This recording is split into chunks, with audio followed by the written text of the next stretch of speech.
Hola chicos, ¿cómo están?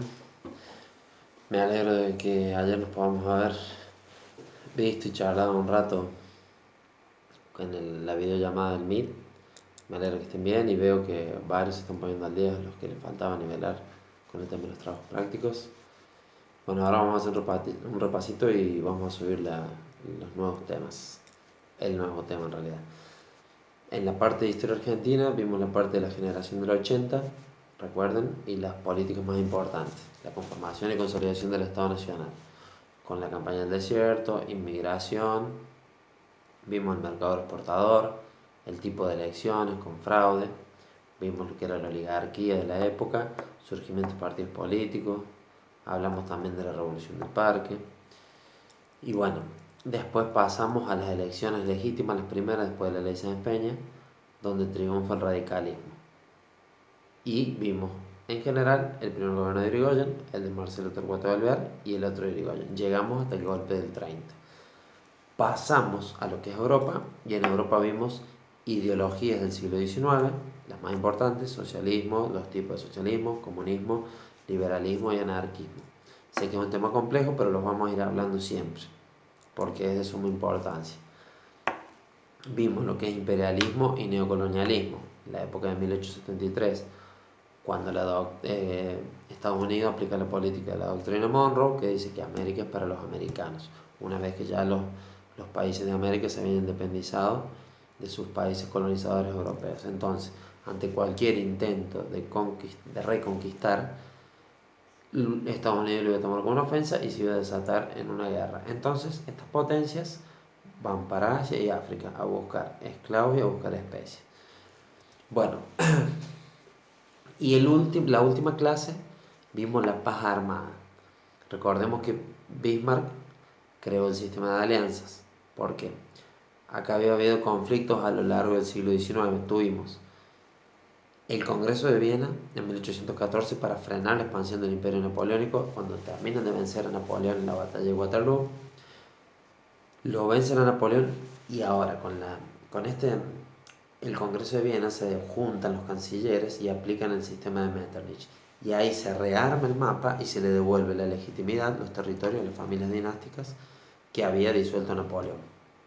Bueno, acá en Prusia empieza a formarse el estado de bienestar con Bismarck. Bismarck va a ser el primer Reich, para lo que futuro va a ser Hitler el tercer Reich, el primer estado, quería decir. Bueno, Bismarck, ¿qué pasaba? Bismarck quería unificar los territorios y formar la futura Alemania. ¿Pero qué pasaba? Lo hace con una ideología, basándose en una ideología, que es el nacionalismo. ¿Qué pasó? Italia estaba en la misma situación, había quedado las ruinas del Imperio Romano, nada más. Estaba Mazzini impulsando el nacionalismo ahí en esa época. Bueno, ¿qué pasa? Para una potencia ser hegemónica o para ser un imperio necesita poder económico y poder militar. Y bueno, Bismarck lo que necesitaba es conquistar territorios para demostrar eso. Centraliza el poder con un rey, pone al rey, a Guillermo I, y ahí es donde desata la guerra franco-prusiana, que le ganan los territorios de Alsacia y Lorena a Francia. Y ahí está la primera causa de la Primera Guerra Mundial. ¿Y él qué hace después de esto? Porque él ve un conflicto futuro, porque Francia nunca dejó de ser una potencia y se estaba recuperando de la derrota de Napoleón. Pero Francia también lo veía como un posible peligro a Prusia, a la futura Alemania. Y Inglaterra también. Pero ¿qué pasa? Bismarck crea el sistema de alianzas porque ante un conflicto multipolar iba a tener más chances. Porque un conflicto bipolar, por ejemplo, Prusia o Alemania contra todo el imperio francés o Gran Bretaña, Inglaterra, no tenía chance Prusia. Entonces hizo un sistema de alianza. Lo hizo por la parte ideológica. La primera alianza es la Santa Alianza o la Alianza de los Tres Emperadores, que lo hace por el tema de la ideología cristiana. Hay un lapso que está la paz armada ahí y después está la paz armada y la paz relativa. ¿Pero qué pasa? Este resentimiento crece entre las potencias, entre Francia y la futura Alemania. Se termina de unificar Italia y Alemania, que eso lo vamos a ver así en general.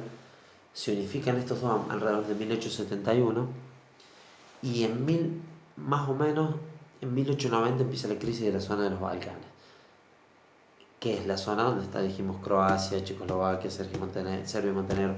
Pasa que los conflictos en, en esos territorios fueron siempre porque nunca fueron dominados por una gran potencia. Tenían parte del dominio eran del Imperio Otomano, parte del dominio eran del Imperio Austrohúngaro. ¿Y qué pasa? Estaba siempre en puja el tema de Rusia, porque Rusia quería tener acceso a las aguas calientes para la parte de abajo del mar Mediterráneo. Y bueno, siempre hubo conflictos ahí.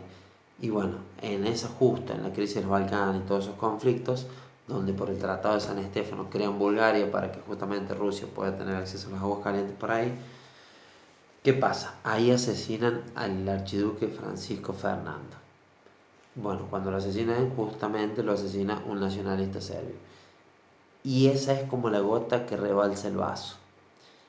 Y ahí, sumado a la crisis balcánica y a la guerra franco-prusiana, está el asesinato del archiduque Francisco Fernando y termina de desatar la Primera Guerra Mundial o la Gran Guerra. Llamamos la Gran Guerra porque en ese momento no se sabía que iba a haber una Segunda Guerra Mundial.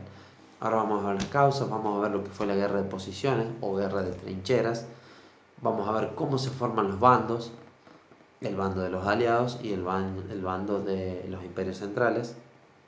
En los aliados históricos, Inglaterra, Francia, bueno, después se suma Estados Unidos y Rusia estaba del lado de los imperios centrales, pero se termina pasando a último momento para el lado de los aliados. Y del otro lado, el imperio alemán, recién formado. ¿Por qué? Porque una vez que se unifica Alemania, Prusia une todos esos estados que eran un conglomerado de estados, los unifica y forma lo que la idea de ellos, o futura idea, o proyecto del imperio alemán. El imperio alemán, el imperio austrohúngaro y el imperio otomano. Eran las tres potencias. Italia estaba neutral. Se termina pasando al último Italia y Japón para el bando de los aliados. Pero bueno, vamos a ver quiénes triunfan y cuál es el resultado cuando termina esta guerra.